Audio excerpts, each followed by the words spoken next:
morning guys. So ngayon ay araw ng tournament guys. So sumali tayo. So ako lang siguro ang Pinoy guys. So mga Hapon yung mga kasama namin. So umpisa kami ngayon 8. So umpisa na guys. Nagpa-register na ako doon 2 weeks ago. Tapos pumunta ako doon, nag-confirm ako kanina. So umpisa na daw. So nabigay na ang mga rules na dapat hulihin ng isda.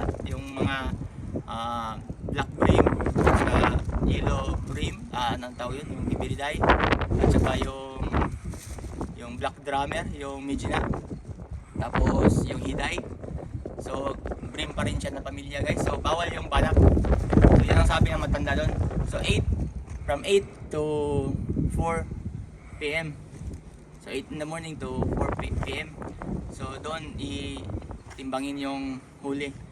So sana magtagumpay tayo guys. So pangit ng panahon, grabe lakas ng hangin. So sana may isda lang.